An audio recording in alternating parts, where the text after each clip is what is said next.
প্রতিদিন আমরা কত কিছুই না শিখছি। Welcome to learning round the clock. বাবা মা শিখলেই শিখবে সন্তান। লার্নিং রাউন্ড দ্য ক্লকে আজকে থাকছে বাংলাদেশের জাতীয় বিষয়সমূহ নিয়ে। ভিডিওটি সম্পূর্ণ দেখলেই জানতে পারবেন আমাদের অনেক জানার মধ্যেও অজানা রয়েছে অনেক কিছু। লার্নিং রাউন্ড দ্য ক্লকের সাধারণ জ্ঞান বিষয়ের প্রথম পর্বে আমরা আলোচনা করেছি বাংলাদেশের জাতীয় বিষয়সমূহ সম্পর্কে। বাংলাদেশের জাতীয় পতাকা সবুজের মাঝে লাল বৃত্ত। বাংলাদেশের জাতীয় সঙ্গীত আমার সোনার বাংলা। বাংলাদেশের জাতীয় ফুল শাপলা। বাংলাদেশের জাতীয় ফল কাঁঠাল।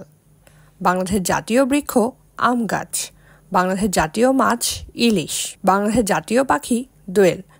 বাংলাদেশের জাতীয় পশু রয়্যাল বেঙ্গল টাইগার, যা সুন্দরবনে পাওয়া যায়। বাংলাদেশের জাতীয় বন হলো সুন্দরবন। আর একটু আগেই বলেছি সুন্দরবনে পাওয়া যায় রয়্যাল বেঙ্গল টাইগার। বাংলাদেশের জাতীয় চিড়িয়াখানা ঢাকা চিড়িয়াখানা, যা ঢাকার মিরপুরে অবস্থিত। আমাদের জাতীয় পানীয় হলো চা, যা ছাড়া আমাদের দিনই শুরু হয় না। বাংলাদেশের জাতীয় বাদ্যযন্ত্র দোতারা। বাংলাদেশের জাতীয় কবি কাজী নজরুল ইসলাম। বাংলাদেশের জাতীয় পোশাক শাড়ি ও লুঙ্গি। বাংলাদেশের জাতীয় মসজিদ বাইতুল মোকাররম মসজিদ। বাংলাদেশের জাতীয় মন্দির ঢাকেশ্বরী মন্দির। বাংলাদেশের জাতীয় দুর্গ হল লালবাগ কেল্লা। বাংলাদেশের জাতীয় স্মৃতিসৌধ সম্মিলিত প্রয়াস, যা সাভারে অবস্থিত। বাংলাদেশের জাতীয় ও স্বাধীনতা দিবস হল ২৬শে মার্চ। বাংলাদেশের জাতীয় প্রতীক উভয় পাশে ধানের শীষ বেষ্টিত পানিতে ভাসমান শাপলা ফুল।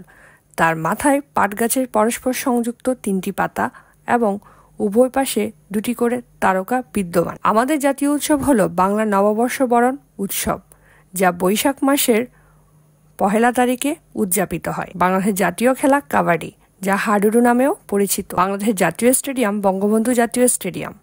বাংলাদেশের জাতীয় পার্ক ভাওয়াল জাতীয় উদ্যান, যা গাজীপুরে অবস্থিত। বাংলাদেশের জাতীয় জাদুঘর শাহবাগ ঢাকা। বাংলাদেশের জাতীয় গ্রন্থাগার শেরেবাংলা নগর আগারগাঁও ঢাকায় অবস্থিত। বাংলাদেশের জাতীয় বিমানবন্দর হযরত শাহজালাল আন্তর্জাতিক বিমানবন্দর। বাংলাদেশের জাতীয় সংবাদ সংস্থা বাংলাদেশ সংবাদ সংস্থা, বাসেস বা বিএসএস নামে পরিচিত। আমাদের ভিডিওটি ভালো লেগে থাকলে লাইক ফলো করতে ভুলবেন না। ইউটিউবে সাবস্ক্রাইব করে নিত্য নতুন ভিডিও পেতে আমাদের পাশে থাকুন।